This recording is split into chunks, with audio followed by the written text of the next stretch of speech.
Él está obrando en lo profundo del corazón.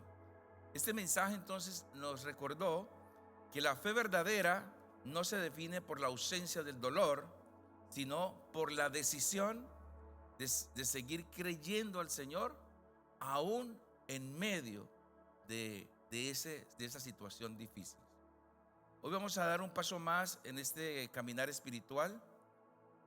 Si la fe puede renacer en medio del dolor, entonces esa fe renacida debe sostenerse con esperanza. La fe renacida tiene que sostenerse con esperanza. Por eso el mensaje de hoy se conecta directamente con el anterior, afirmando esta verdad central. Cuando la fe se levanta nuevamente, también se levanta la esperanza, porque en Cristo siempre hay esperanza. Amén. Nos levantamos de ese dolor sostenidos en Cristo, porque yo sé que en ti hay esperanza. ¿Qué sería de nosotros sin Cristo? ¿Qué sería de nosotros sin poder depender de Él? Entonces, es el tema de hoy. Entonces, en Cristo siempre hay esperanza. Digan conmigo, en Cristo siempre hay esperanza. Siempre es siempre. No es de vez en cuando, sino siempre, siempre. Y todos nosotros pasamos en algún momento de la vida por situaciones tan difíciles que parece que ya es el final y que es el momento de tirar la toalla y rendirse. Y en una de tantas veces por las cuales yo he pasado, el Señor me dio la palabra en Salmos 42:5. Salmos 42:5, a ver si lo ponemos allí. ¿Dónde está? Salmos 42:5 dice: ¿por qué te abates, oh alma mía? ¿Por qué te abates, oh alma mía, y te turbas dentro de mí? Espera a Dios, porque aún le ha de alabar. Él es la salvación de mi ser. Mire ahí el salmista regañando al alma. Se sale de su cuerpo y le dice: alma, ¿por qué te abates? Espera al Señor. Espera al Señor y alábale. ¿Sí? Él es la salvación del ser. Que le podamos decir al alma: alma mía, alaba al Señor. ¿Sí? No te dejes atormentar, dice el salmista. Entonces, pásame ahí el versículo, por favor. Salmo 42:5. ¿Por qué te abates, oh alma mía, y te turbas dentro de mí? Espera a Dios, porque aún le he de alabar. Él es la salvación de mi ser. Qué bueno es que le podamos hablar al alma de esa forma, ¿verdad? Que le podamos instruir a alabar al Señor. Y qué tremendo impacto es cuando el Señor te habla en medio de tu clamor. Algunos esperan que Dios aparezca cara a cara y dé una respuesta así, como cuando estamos viendo a otra persona, orando, y de repente se le aparece al Señor ahí. Yo estoy esperando es que el Señor se me aparezca físicamente, pero eso no va a ocurrir. Dice la palabra que el único que vio al Señor cara a cara creo que fue Moisés. El resto, dice, no hay ninguno que pueda ver al Señor y viva. Él es tan poderoso, Él es tan brillante, que es difícil que lo podamos sostener a Él cara a cara.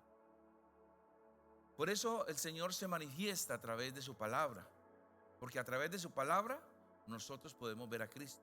A través de su palabra nosotros podemos ver al Señor. Y en la palabra encontramos respuesta para cada necesidad. Es que es increíble cómo la Biblia tiene respuesta para cada situación. Hay un versículo para cada necesidad. No importa la situación. Si estamos padeciendo hambre, hay una necesidad, hay una palabra para eso. Si estamos teniendo un sufrimiento emocional, hay una palabra. Si se murió un familiar, hay una palabra para nosotros. Siempre hay una palabra y en Él tiene que ser y tiene que estar nuestro refugio. Por eso, porque la palabra es para eso. Por eso Jesús le dijo ahí en Mateo 4:4, le dijo a Satanás, dice: no solo de pan vive el hombre, sino de toda palabra que sale de la boca de Dios. Que nosotros podamos entender que este cuerpo, Jesucristo lleva 40 días de ayuno. 40 días de ayuno.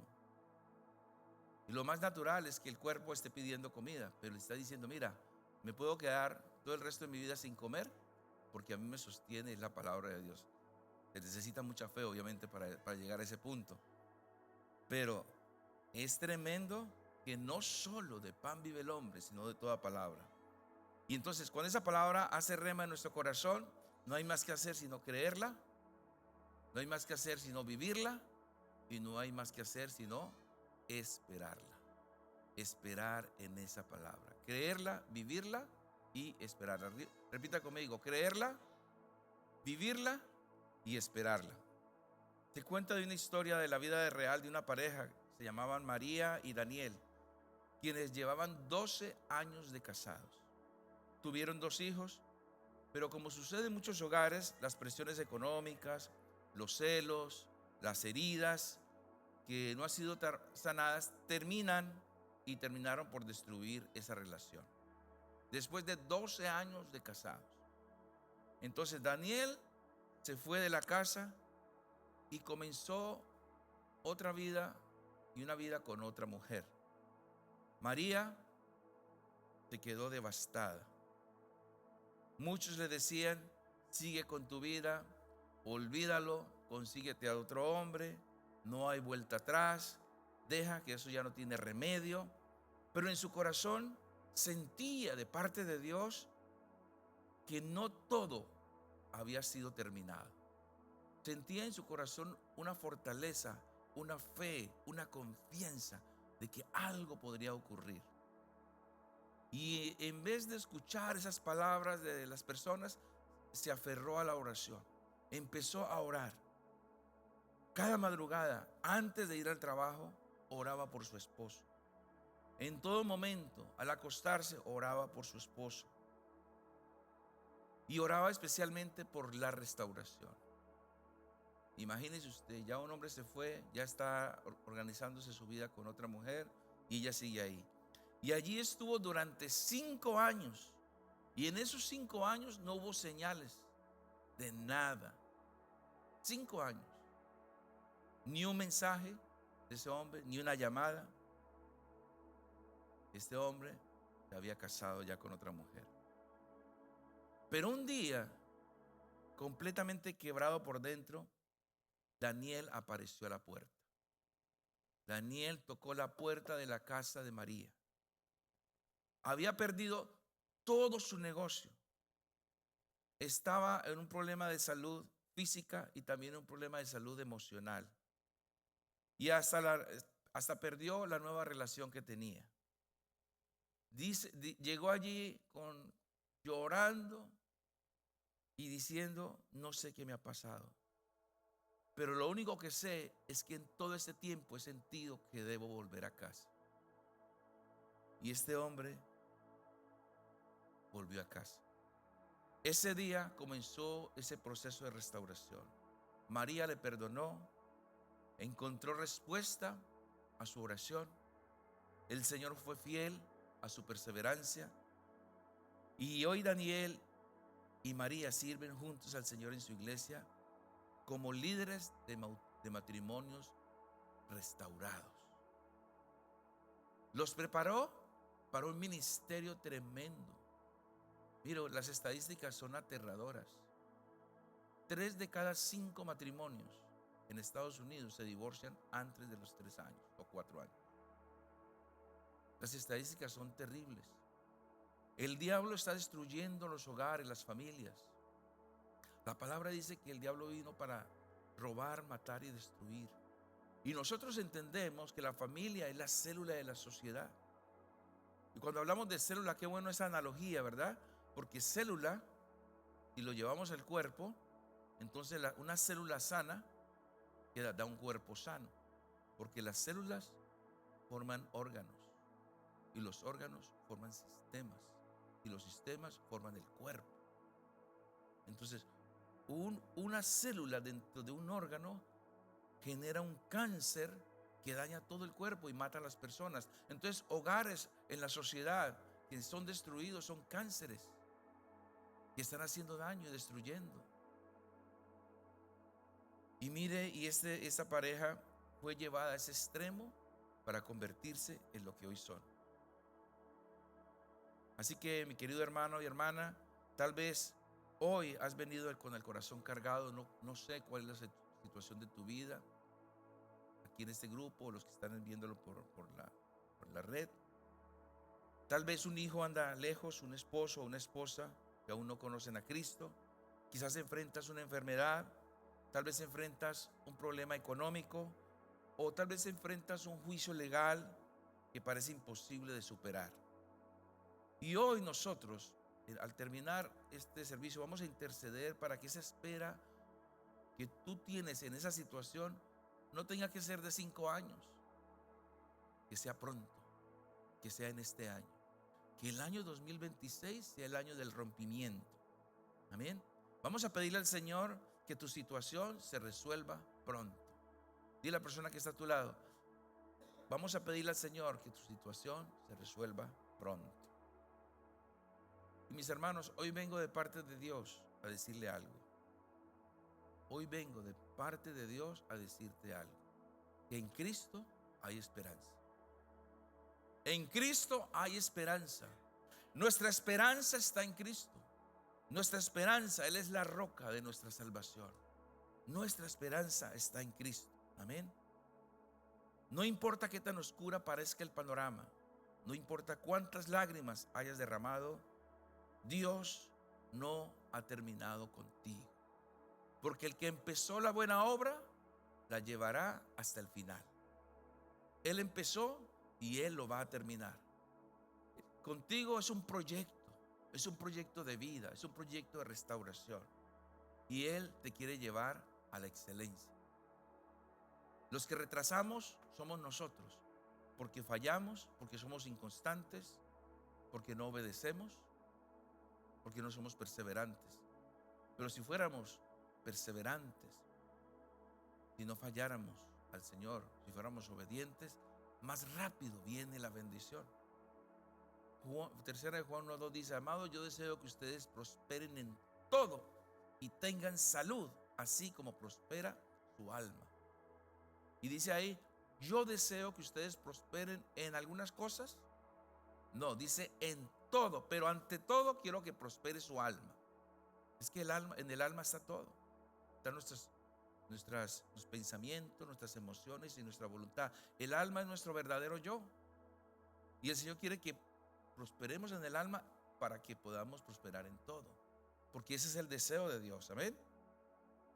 Entonces, para entender cómo se vive esta esperanza en medio de las tormentas reales de la vida, vamos a observar un episodio donde los discípulos enfrentaron miedo, oscuridad e incertidumbre.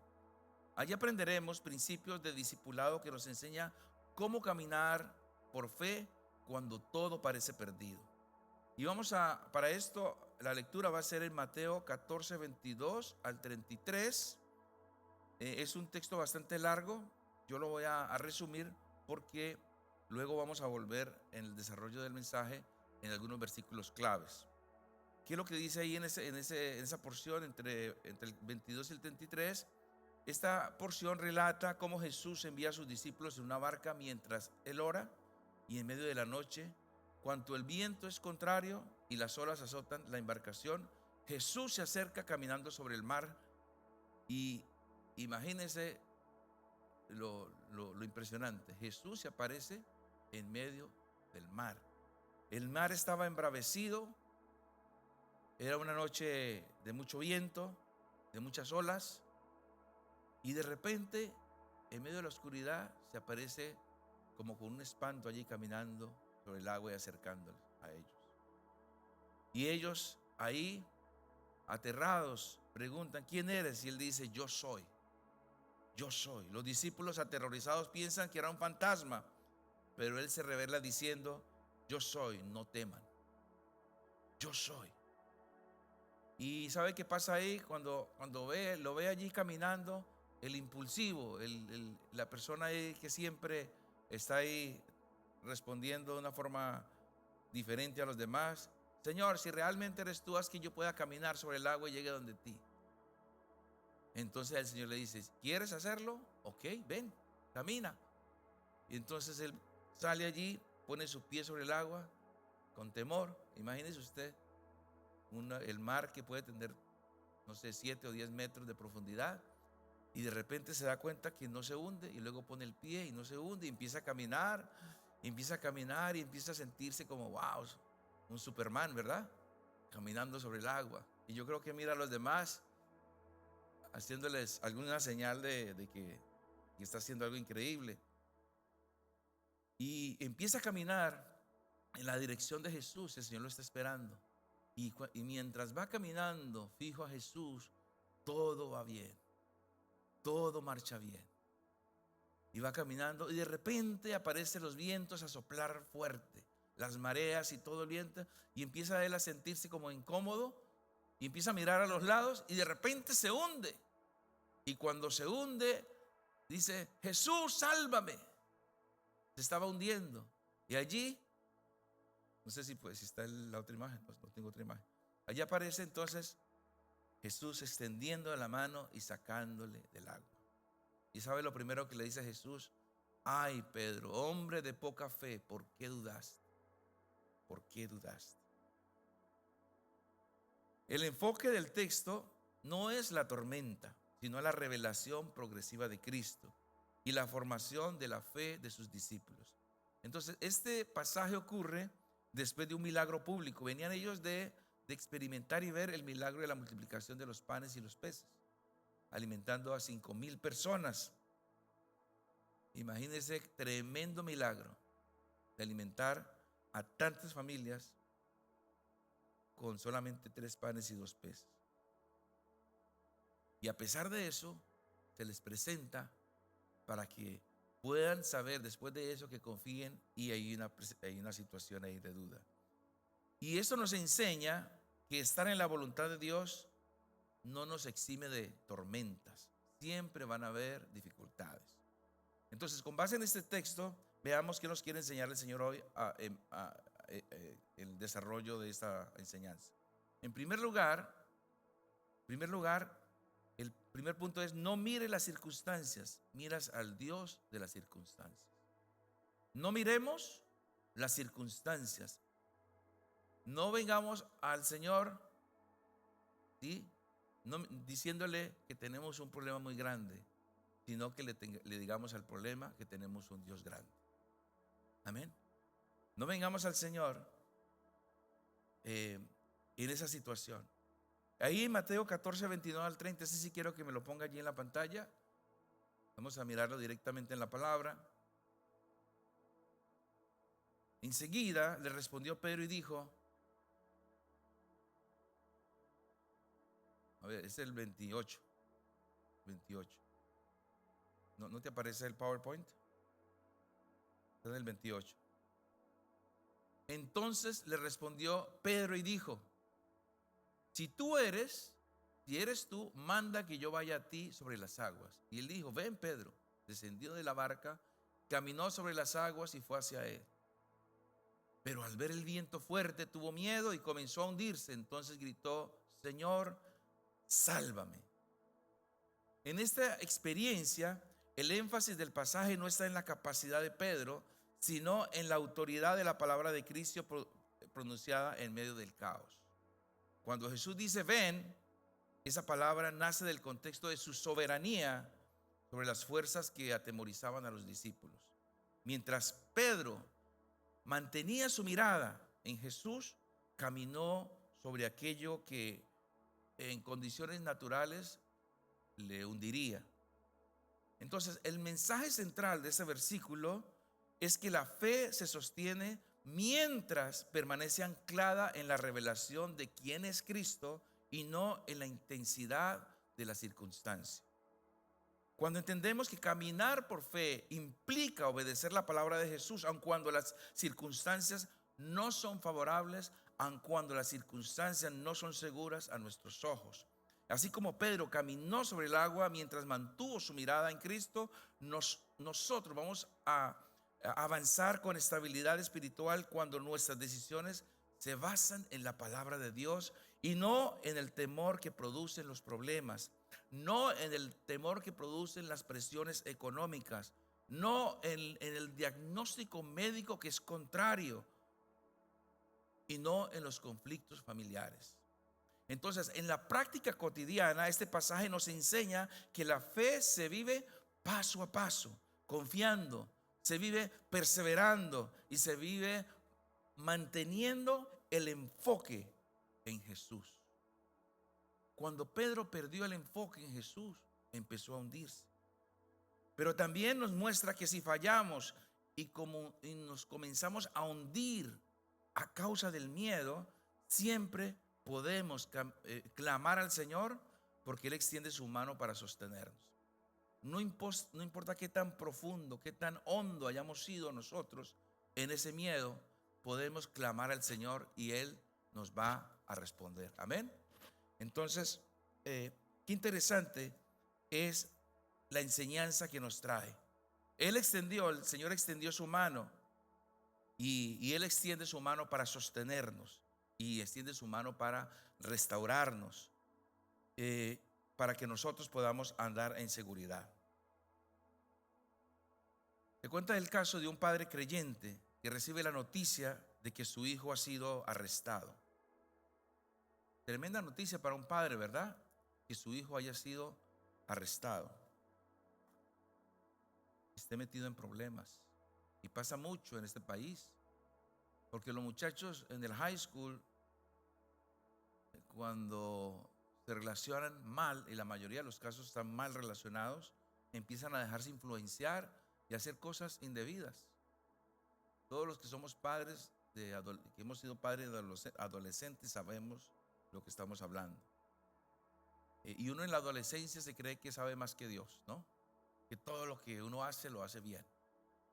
Y aquí le pasó a este hombre. Al principio este padre sintió temor que lo paralizó. Pero ¿qué hizo? Como era un padre creyente, se aferró a la palabra.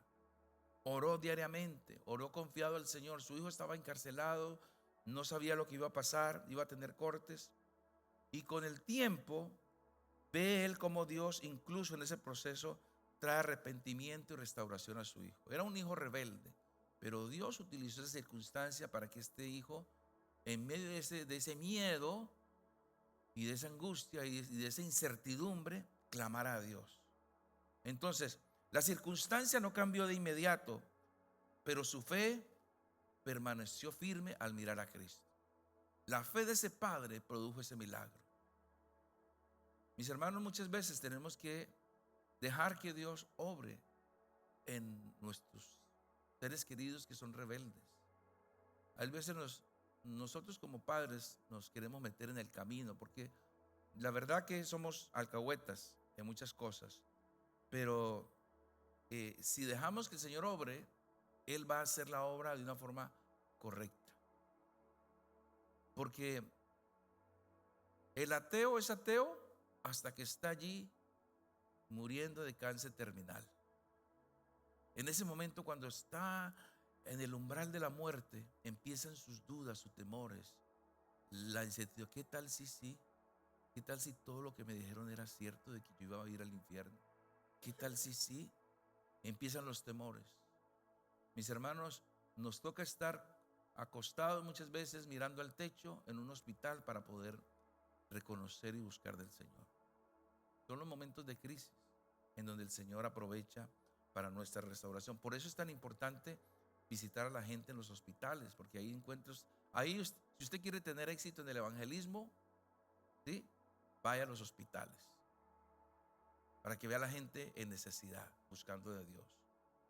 Pero no los visite en un lugar de fiesta, en un momento de alegría, porque allí no te van a escuchar, ¿sí? Esto le pasó entonces a este padre. Miremos esta frase entonces para terminar este primer punto. Diga conmigo: la fe se hunde cuando pierde de vista a Jesús. La fe se hunde cuando perdemos de vista a Jesús.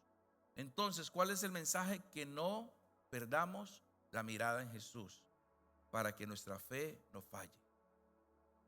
Llévese esto en su corazón. No perdamos de mirar a Jesús.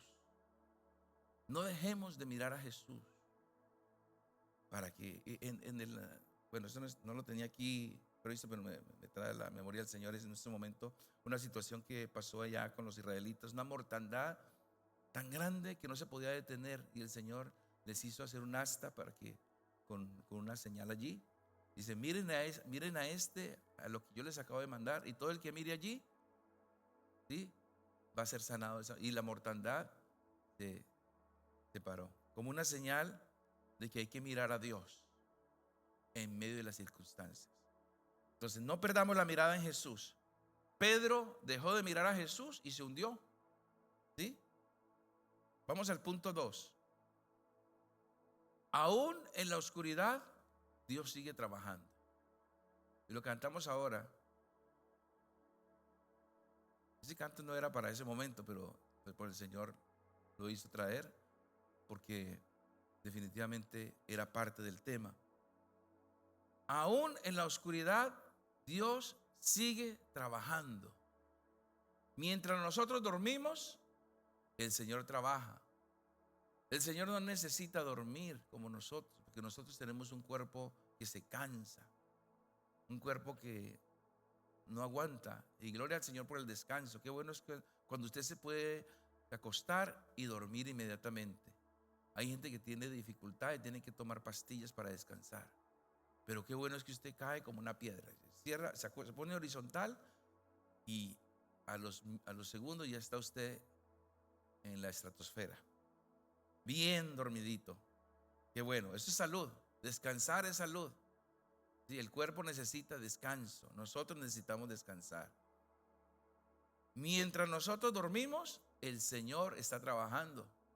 Porque es que además, cuando aquí es de noche, en el otro lado del mundo es de día, ¿sí? Entonces tiene que estar activo, porque los demás necesitan de Dios, ¿verdad? El Señor dice, aún en la oscuridad Dios está trabajando. Vamos a ver el versículo en Hebreos 11:1.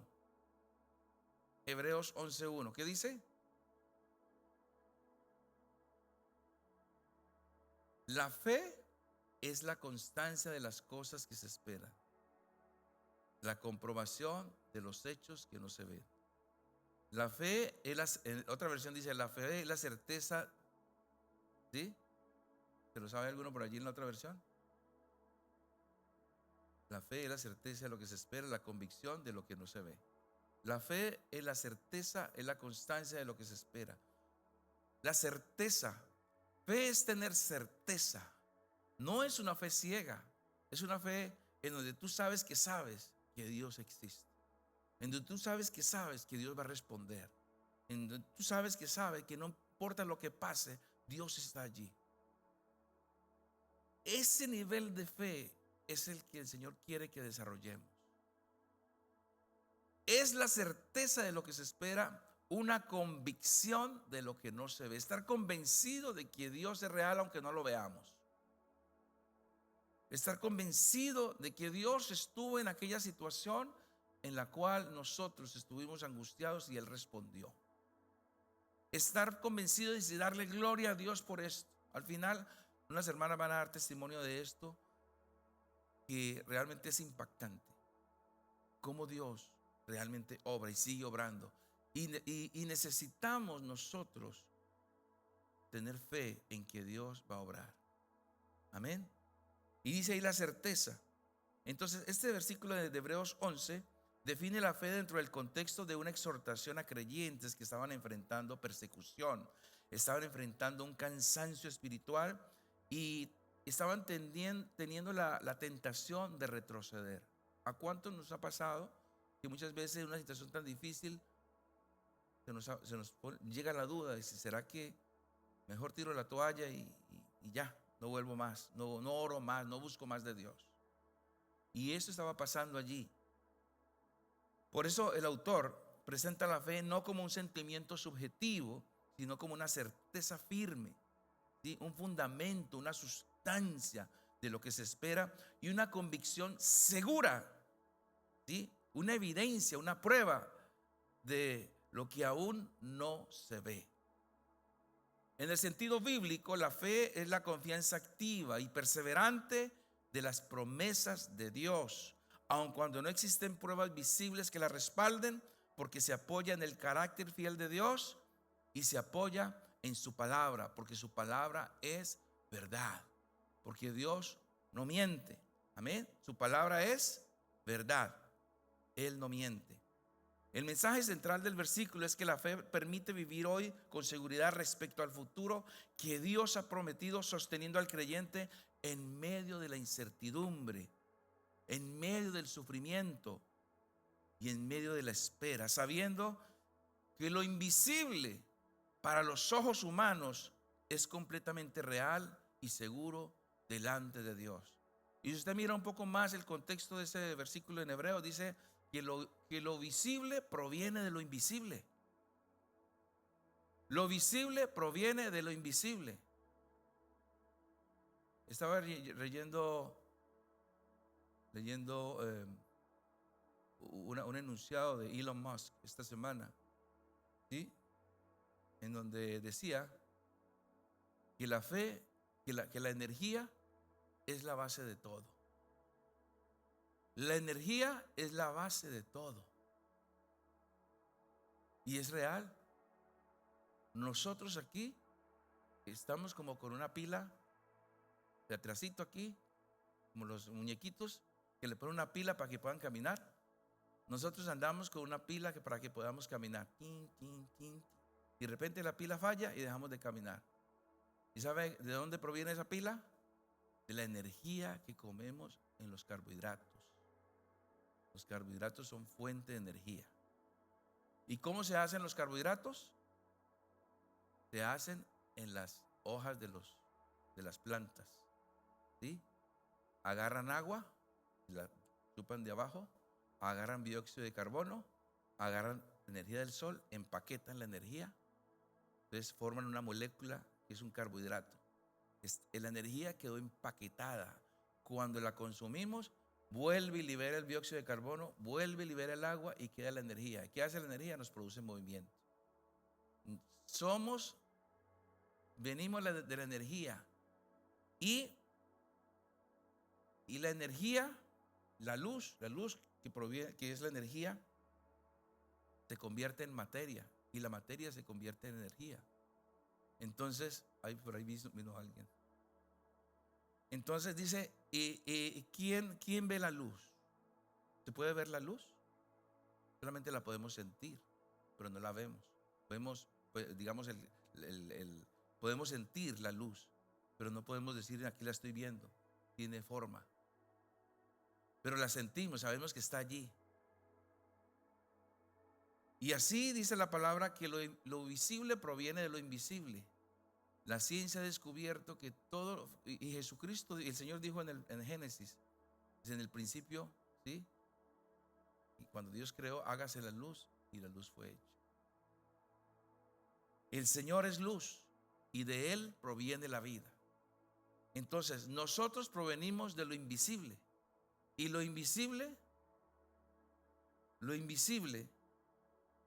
¿sí? Es más real que lo visible. Amén. Ahora, Juan 5:17 dice, Juan 5:17, mi Padre hasta ahora trabaja, aún trabaja, también yo trabajo.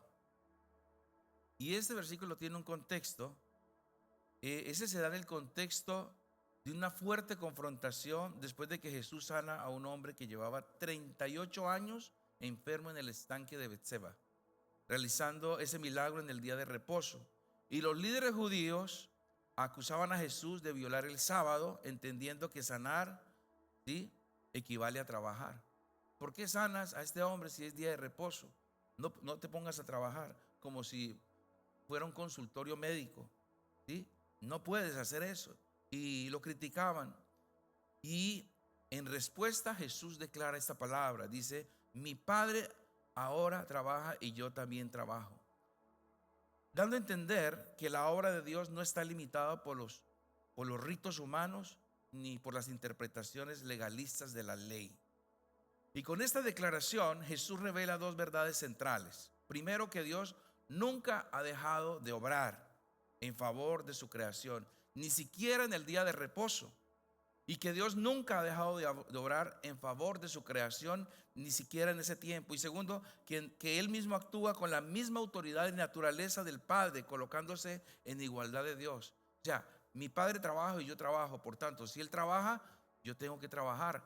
Así que sanar es parte del trabajo de Dios y yo lo estoy haciendo. Amén. Jesús dice esto en ese momento para enseñarle a sus discípulos y confrontar a sus opositores que el obrar divino es continuo, especialmente de restauración, la sanidad y la salvación del ser humano, y que la misericordia de Dios siempre tiene prioridad sobre las tradiciones religiosas. Jesús siempre está trabajando. Para Él no hay que pedirle cita. Uy, yo sé en las 11 de la noche, ¿será que está despierto? No, a Él lo podemos encontrar a cualquier hora, a las 2 de la mañana, a las 3 de la mañana, no importa el momento. En ese momento Él está allí para responder. Entonces nosotros, como discípulos de Cristo, debemos aprender a perseverar aún sin ver resultados inmediatos. Muchos abandonan porque confunden espera con fracaso. Y este principio forma creyentes pacientes, aprender a esperar, capaces de confiar en la obra de Dios aún cuando no hay señales externas. Esperar en Dios no es pasividad, es una confianza activa sostenida por la palabra. Perdón.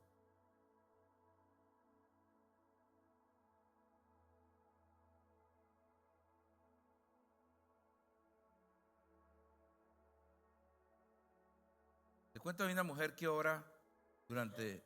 estaba orando durante muchos años por la conversión de su esposo sin ver cambios. Aunque humanamente parecía inútil, ella perseveraba. Años después, hubo una crisis personal y abre el corazón de su esposo al evangelio. Dios estaba trabajando en lo profundo, mucho antes de que el fruto fuera visible. Cuando nosotros ponemos una semilla de frijol en tierra, inmediatamente empieza el proceso de gestación de un nuevo árbol. Puede pasar días, pero ya está trabajando. Y cuando se hace visible, no quiere decir que en ese momento ocurrió el milagro. Ya estaba trabajando. Dios está trabajando en un proceso de restauración, en un proceso de salvación de nuestros seres queridos, en un proceso de sanidad, desde mucho antes que nosotros lo veamos. Son los tiempos de Dios. Son los tiempos de Dios. Y este hombre por el que esta mujer estuvo orando se convirtió después de muchos años. Tengo que traer siempre el ejemplo de mi madre. Ella se convirtió cuando yo tenía 9 años. Y desde el momento que ella se convirtió, su objetivo era que su esposo, mi padre, se convirtiera. Pasaron 10 años, pasaron 15 años y de repente a mi padre le da una trombosis.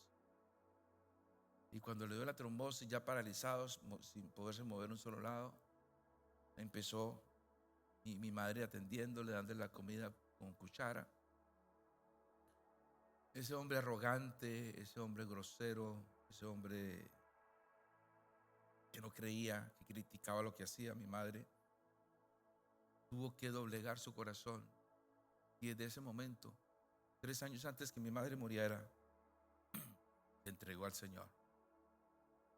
Tienen que pasar situaciones. Dios estaba trabajando y utilizó métodos duros, pero cuando Él se promete hacer algo, lo cumple. Aférrate a esta promesa que dice el Señor: cree en el Señor Jesucristo y serás salvo tú y tu casa. Amén. Cree en el Señor Jesucristo y serás salvo tú y tu casa. Amén. ¿De quién está hablando allí? A los creyentes. Y el Señor nos promete que nuestra casa, nuestro esposo, nuestros hijos, nuestros seres queridos se van a convertir a Cristo. Pero tenemos que creer en Él. Miremos esta frase final. Dios no está en pausa, Dios está en proceso. El Señor no ha sido sordo a tu súplica. Esperemos con confianza que Él va a hacer la obra a su tiempo, porque el Señor no está en pausa. Diga conmigo, Dios no está en pausa, Dios está en proceso. Vamos al tercer punto. Tercer punto dice: no pierdas la fe, tu historia no ha terminado, porque el que empezó la obra la terminará hasta el final. Veamos esta porción en Juan 32 al 35. Bueno, está la porción, no vamos, toda la historia nos narra la muerte de Lázaro, hermano de Marta y María.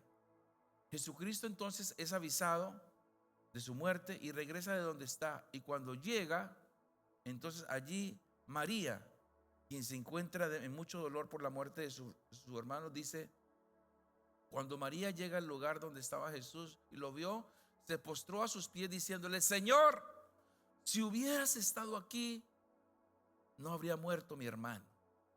Entonces Jesús, al verla llorando, y al ver a los judíos que habían venido junto con ella también llorando, se conmovió en espíritu y se turbó. El versículo y luego dice: y dijo: ¿dónde lo han puesto? Le dijeron: Señor, ven y ve. Y ese versículo, fácil de aprender. A ver, ¿cuántos se saben un versículo de la Biblia? Apréndase este. Juan 11:35. Jesús lloró. ¿Sí? Fácil. Jesús lloró. Versículo fácil de aprender. Apúntelo ahí en la lista de todos los versículos de memoria. Jesús lloró. Entonces dijeron los judíos: miren cómo lo amaba. Más adelante vemos cómo Jesús llama a Lázaro desde la tumba y este sale de allí resucitado, lo cual causa mucho asombro para los incrédulos y alegría para Marta y María. ¿Se imaginan lo que eso significa? Una resurrección de una persona que llevaba ya 4 días en la tumba. 4 días en la tumba. De hecho, cuando pidieron que abrieran la tumba, ¿sabe qué dice María? Dice: Señor, hiede. Ya lleva 4 días, por favor, porque va a oler muy a carne en descomposición. Y el Señor insiste: ¿no te he dicho que hay poder para la resurrección? Y entonces allí ocurre el milagro maravilloso. En 4 días el corazón hace rato dejó de palpitar. Es más, 1 hora después de que una persona muere, ya está frío, inclusive está tieso. Ya no hay sangre circulando. Todo el sistema ha sido paralizado.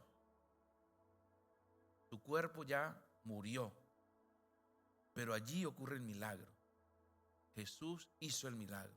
Entonces, del mismo modo, aunque hoy todo parezca muerto o perdido, Jesús es especialista en resurrecciones. Jesús es especialista en traer vida a lo que ya está muerto. Resurrecciones de hogares, resurrecciones de hijos perdidos, de resurrecciones de sueños rotos y resurrecciones de economías quebrantadas. Son situaciones donde nadie da un centavo, pero para el Señor no hay nada imposible. Cuando el ángel se le apareció a María y le dijo que ella iba a tener un bebé, y dijo: ay, pero es que no he conocido ningún varón, ¿cómo va a ser? Y el ángel le dice: ¿habrá algo imposible para Dios? Pregúntale a la persona que está a tu lado: ¿habrá algo imposible para Dios? ¿Habrá algo imposible para Dios? Para Él todo es posible. Hoy el Señor te dice: no es el final, estoy escribiendo un nuevo capítulo en tu historia.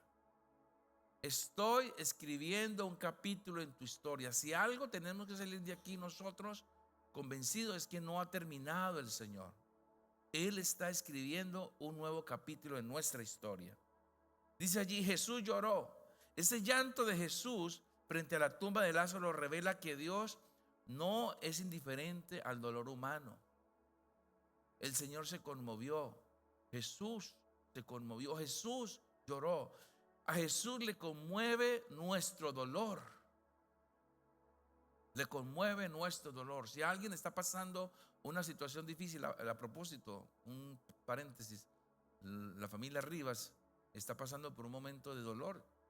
Ayer mataron al hermano de Alex, hermano Alex, y están pasando por un momento de dolor. Y en ese momento de dolor, nosotros como iglesia tenemos que sentir su dolor. Tenemos que tener empatía por esa situación. Espero que ustedes le hayan llamado ya, le hayan dado consuelo a la hermana Sofía y a todos ellos. Ahorita saliendo vamos a ir a visitarles. Pero el Señor lloró y el Señor siente nuestro dolor. Ese llanto de Jesús, ¿sí?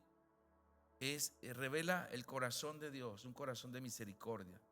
Sin embargo, el milagro posterior que sucede demuestra que el sufrimiento no define el final.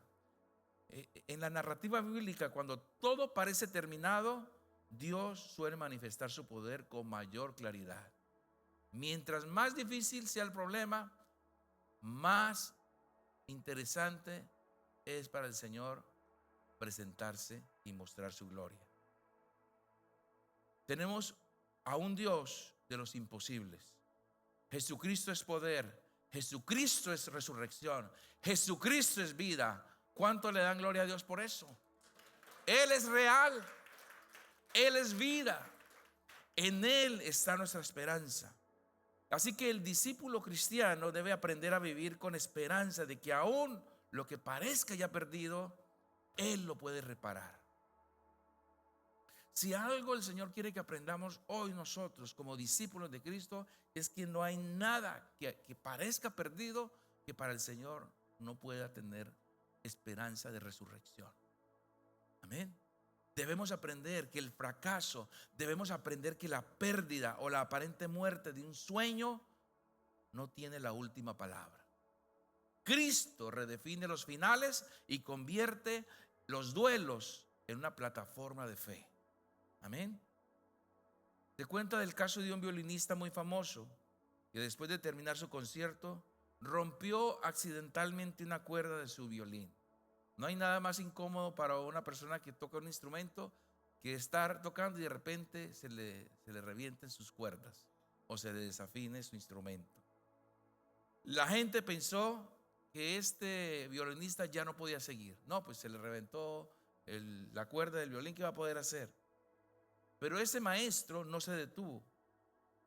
Tocó con las cuerdas que le quedaban una melodía aún más hermosa que cuando tenía la otra cuerda. Y así es Dios con nosotros. Aunque sientas que algo se perdió en nuestra vida, Él puede tocar una melodía más hermosa con lo que tienes. Él lo puede hacer. Este caminar, mis hermanos, es un caminar de mucha, mucha fe. Mucha fe. En este año 2026, mis hermanos, necesitamos mucha fe. Dios está obrando. Dios está obrando por nuestras familias. Dios está obrando por nuestro país. Se están produciendo cambios tremendos. Ustedes están viendo lo que está pasando en Latinoamérica, en Venezuela, en Cuba. Dios está haciendo cambios tremendos. Necesitamos creer y esperar. No es el tiempo de nosotros, es el tiempo de Dios. Pero Él lo va a hacer. ¿Usted cree que el clamor y el sufrimiento de tanta gente que ha sido expatriada no ha sido escuchado por Dios? Sí ha sido escuchado. No es justo tengamos que salir de nuestro país a sufrir por un mal gobierno, por un mal sistema. Y esa situación, y yo le quiero decir a los hermanos de Venezuela que están aquí, los que nos escuchen, yo creo que Venezuela va a jugar un papel muy importante espiritual en Latinoamérica. porque hay un avivamiento. La gente que viene de allá viene con tantas cosas y está llenando las iglesias. No hay iglesia en Chicago que no tenga por lo menos un venezolano. ¿Sí? ¿Y sabes qué es eso? El Señor está haciendo una obra, porque de esta gente va a regresar. Y no va a regresar igual, a lo mismo. Va a regresar con un mensaje de esperanza. Y donde quiera que llegue van a ser luz. Amén. Y eso va a ser una explosión tremenda. Igual pasa con los colombianos. Yo digo Venezuela porque son los que más hemos visto nosotros del sufrimiento que han pasado recientemente. Pero casi cada país, los mexicanos, imagínense que aquí vemos de los 30 millones, casi 25, 28 son mexicanos. ¿Sí? Vienen católicos, pero se devuelven evangélicos y ayudan a su país con el evangelio. O los que vienen de Honduras, o los que vienen de Nicaragua, ¿sí?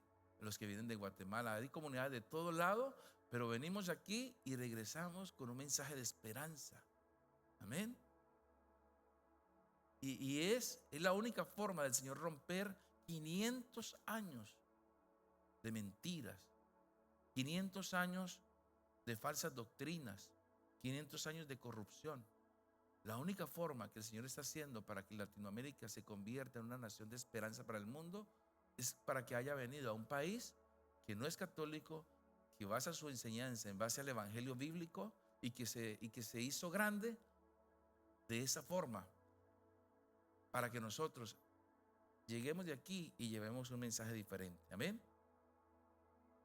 Así que en Isaías 41:10, no sé si lo tenemos ahí, el Señor dice: no temas, porque yo estoy contigo. No tengas miedo, porque yo soy tu Dios, te fortaleceré y también te ayudaré, también te sustentaré con la diestra de mi justicia. Esa palabra tremenda para que le hubiera caído ahí a Pedro, ¿verdad? No tengas miedo, yo estoy contigo. Mis hermanos, no importa lo que esté pasando, el Señor está con nosotros. Si Dios es con nosotros, ¿quién contra nosotros? Amén. Tenemos el mejor aliado. Caerán a tu derecha 1000 y a tu izquierda 10,000, y tu pie no tropezará en piedra, porque a sus ángeles mandará para que tu pie no tropiece. El ángel del Señor acampa alrededor de los que le temen y los defiende. Amén. Tenemos a un Dios fiel. Veamos entonces esta frase que dice: Jesús se especializa en resurrecciones. ¿Sí? La especialidad de Jesús es resurrecciones. Lo que esté muerto, Él lo levanta. Un matrimonio muerto, Él lo levanta. ¿Sí? Una economía muerta, Él lo levanta. Relaciones muertas, Él las resucita. Él es especialista en resurrecciones. Amén. Así que si tu caso es para todo el mundo perdido, para Dios no lo es.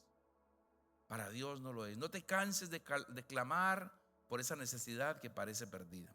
Vamos para el último punto, que dice: la esperanza en Cristo produce adoración. Eso es bien importante.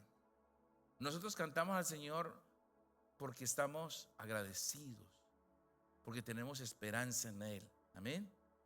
Este relato que dice allí en el versículo de Mateo 14:33, pongámoslo allí. Mateo 14 dice: entonces los que estaban en la barca lo adoraron diciendo: verdaderamente eres Hijo de Dios.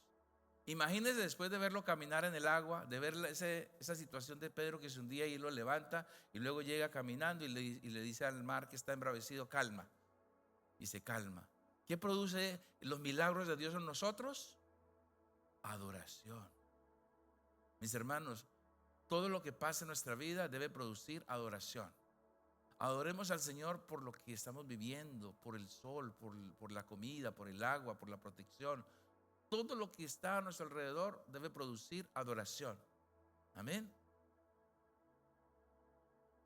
Entonces, ese relato ocurre como respuesta final de los discípulos después de haber presenciado la escena, la tormenta, Jesús caminando sobre el mar, el rescate de Pedro y la calma del viento.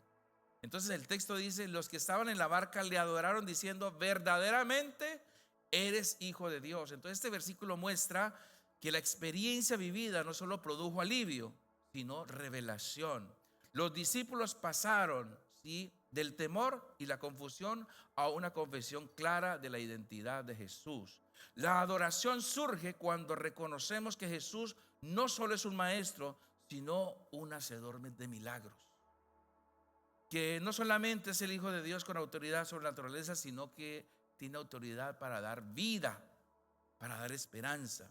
Entonces, el mensaje central de ese versículo es para que la verdadera adoración nazca de una revelación correcta de quién es Cristo, especialmente después de verlo obrar en medio de la tormenta, y que el propósito de la prueba no sea solo calmar la tormenta, sino llevarlos a una fe más profunda y a una adoración genuina. Que todo lo que el Señor haga nos lleve a adorarle, que le adoremos. Que hay algo que dispersa a los demonios, es vernos a nosotros de rodillas adorando al Señor. Por eso dice Filipenses 2, que Él lo puso sobre todo lo que existe, para que en el nombre de Jesús se doble toda rodilla de lo que está arriba en el cielo, los ángeles y todos los principados, lo que está abajo en la tierra, los humanos, y lo que está debajo de la tierra, los demonios, y toda lengua confiese que Jesucristo es el Señor. Cuando yo decidí hacer grabaciones, me puse en la lista esa canción, Cristo es mi Señor, porque esa canción es muy poderosa. Cristo es mi Señor y no me da temor declararle al mundo entero de su gran poder. Poder declararle que Cristo es su Señor disipa, quita todo ambiente espiritual. Jesús es el Señor, Cristo es el Señor, y por tanto merece toda adoración. Cuando Cristo es reconocido como Hijo de Dios, la respuesta natural de nosotros es rendición de corazón. Amén. Un discípulo que es maduro se convierte en un adorador. Un discípulo maduro debe convertirse en adorador. No solamente un oyente que admira a Jesús, pero no le adora. Admira a Jesús, pero no le adora. La adoración verdadera nace de una fe que ha sido probada. El creyente aprende a adorar no por lo que recibe, sino porque sabe quién es Cristo. Sabe quién es Cristo. Si hay una fe más perseguida en el mundo, es la fe cristiana. Y lo que está haciendo el avance de los musulmanes en Estados Unidos y en Europa es tratar de robarnos la fe en Cristo. Están promoviendo por todos los medios que Jesús no murió, que fue un gran maestro, que fue un gran profeta, ¿sí? Y enseñan en su Corán que Adán, ya lo estudiamos aquí, pero rápidamente recuerdo, que Adán fue perdonado, que el Señor tuvo misericordia de su pecado, y sabe que eso derriba toda la necesidad de Jesucristo. La religión más peligrosa del mundo es esa religión, porque son fanáticos, gente que es capaz de matar por esa fe. Y es un instrumento del diablo que nos quiere robar a Cristo. Nos quiere robar a Cristo. Y se ofenden cuando llega la Navidad y la gente dice Feliz Navidad, porque saben que dentro del contexto de la Navidad está es honrar al nacimiento de Jesús. Se ofenden, y ellos son los impulsores de que ya no se diga Feliz Navidad, sino Felices Fiestas. Los que están detrás de eso son ellos. Aunque nosotros sabemos que Jesús no nació ahí, pero es una oportunidad para adorar al Señor. Amén. Los que están detrás de borrar toda imagen de Cristo son los musulmanes, pero detrás de ellos está el demonio. Es una doctrina de demonios, porque el diablo sabe que si quitamos a Cristo de todo el escenario, ¿sí?, la humanidad se pierde. La humanidad se pierde. Derriba toda la doctrina de salvación, toda la necesidad de salvación en nuestro caso. Pero nosotros, gracias a Dios, que no vamos a ser derribados por esto. Nosotros vamos a seguir creyendo que Jesús es el Señor, que Jesús merece toda adoración. Y este es el caso de una familia que puede perder un ser querido, pero decide mantenerse congregado y adorando a Dios. No importa lo que pasó, murió un ser querido, pero decide seguir congregándose. En medio del dolor, su adoración se convierte en testimonio vivo de esperanza para otros, porque el Espíritu Santo hace el trabajo para, para lo que Él fue enviado. ¿Cuál es el trabajo que hace el Espíritu para lo que Él fue enviado? Es ser consolador. Es el que consuela. No importa la situación, mientras más sea el dolor, más debemos buscar a Dios, porque Él viene a consolarnos. Así que, mi hermano y hermana, deja que el Espíritu Santo te consuele. Confía en Dios y hallarás paz en medio de cualquier circunstancia. ¿Cuántos dicen amén a esto? Amén. Vamos a terminar entonces con esta frase.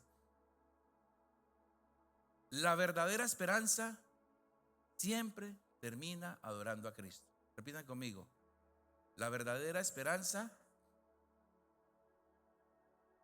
porque Él es nuestra esperanza. Y allí donde tú estás, la invitación es a adorar al Señor. Cántale himnos y coros que exalten su santo nombre. Hoy día hicimos un canto muy bonito que nos lleva a decir que Cristo es Rey y el Señor es Rey. Es una canción muy hermosa que nos enseña a adorar al Señor como Rey. Amén. Muy bien.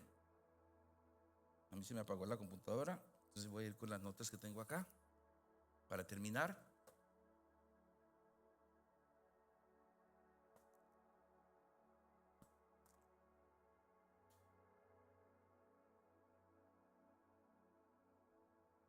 Vamos allí entonces con la conclusión. Amén.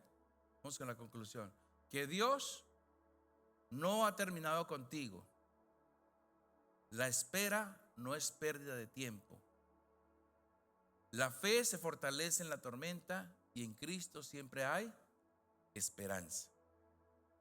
Vamos a hacer unas frases basadas en la palabra. La primera está basada en Isaías 40:31. Yo digo la primera frase y ustedes la segunda. Los que esperan en el Señor renovarán sus fuerzas, dice Isaías 40:31. Ustedes dicen, nuestra esperanza está en el Señor.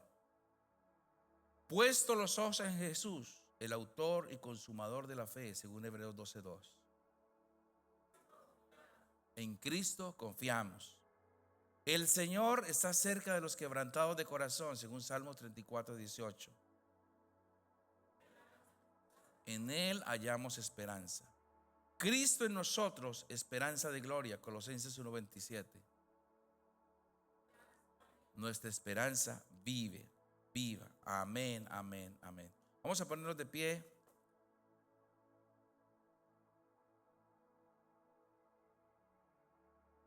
Allí donde tú estás. Gloria a Jesús.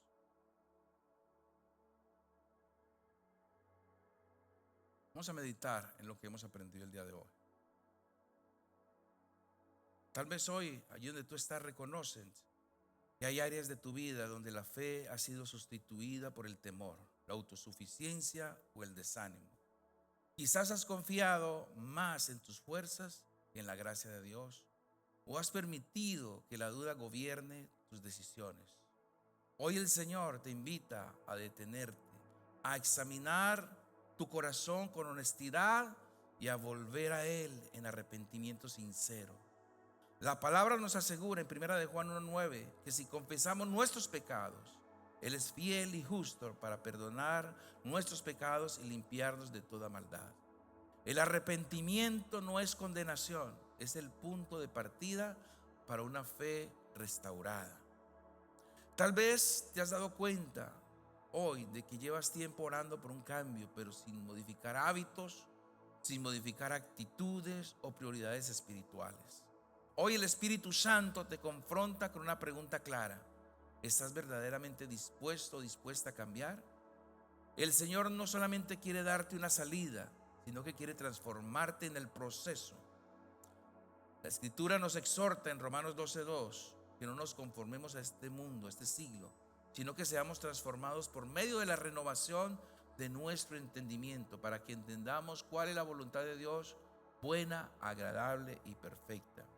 Dios te llama hoy a dar pasos concretos de obediencia que alineen tu vida con su voluntad. O tal vez has vivido reaccionando a las circunstancias, sin una visión clara de lo que Dios quiere hacer contigo. El temor al futuro, las experiencias pasadas o la incertidumbre pueden haberte robado la esperanza. Hoy el Señor te recuerda que Él sigue teniendo planes de bien para tu vida. Como dice Jeremías 29:11, dice: Dios afirma que sus pensamientos son de paz y no de mal, para darte el fin que esperas. Este es un llamado a levantar la mirada, a abrazar la visión de Dios y caminar con fe hacia el futuro que Él ha diseñado para ti. Amén. Vamos a terminar esta enseñanza de hoy con una oración. Y tú que estás allí en una situación difícil, quiero que pienses un momento. Pienses un momento por esa situación. Allí órale al Señor. Dile al Señor: Señor, yo creo en tu palabra. Yo creo en lo que tú me has revelado el día de hoy. No quiero perder mi mirada en ti. Mira la ilustración que el Señor nos dejó con Pedro. En una situación de imposibles, caminar sobre el agua, mantuvo su mirada en Jesús y pudo caminar sobre el agua. Algo imposible. Y el Señor quiere que caminemos mirándolo a Él. Él está aquí. Tu presencia está aquí. Y Él te trajo para escuchar esta enseñanza, para recordarte de lo que Él es capaz de hacer. Dile a Él: Señor, confío en ti. Dile a Él: Señor, perdóname por dejarme abrumar por los problemas. Piensa en esa situación en este momento.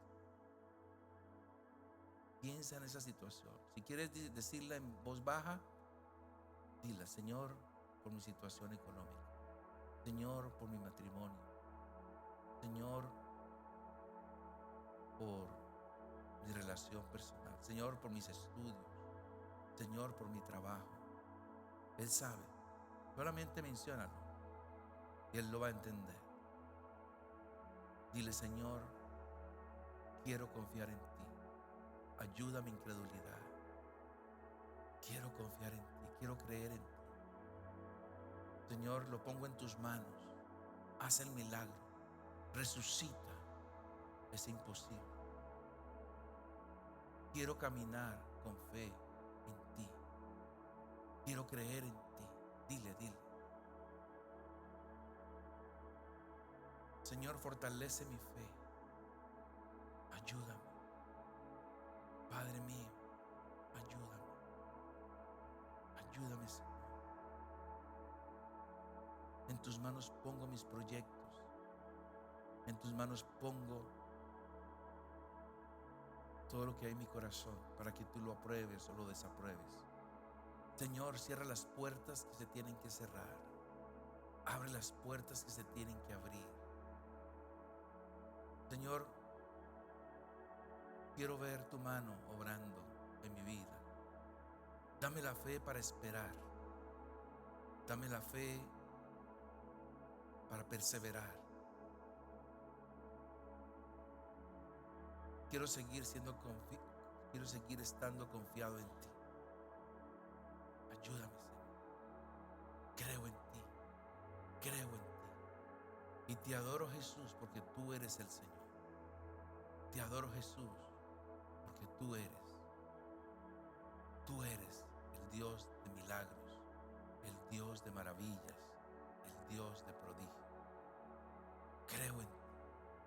Exprésalo con tus labios. Creo en ti, Jesús.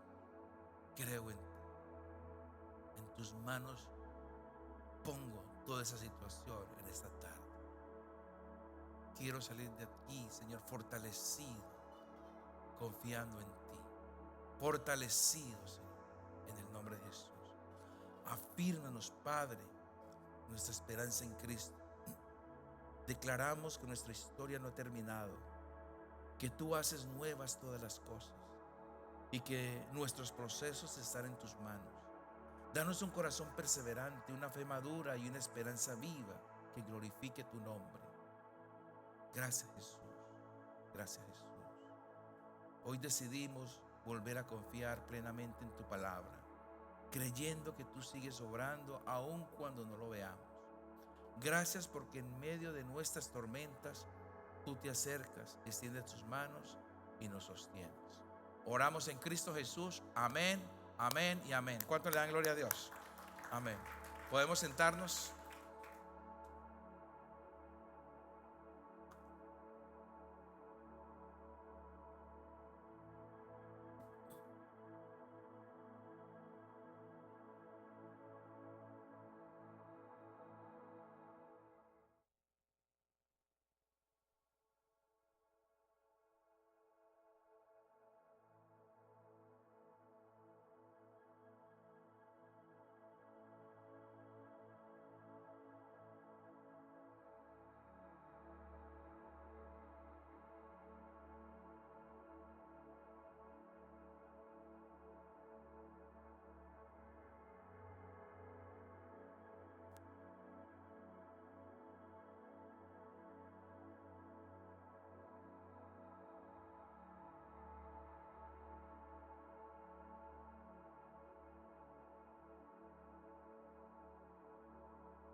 Quiero llevarles una lectura en 1 Corintios 11.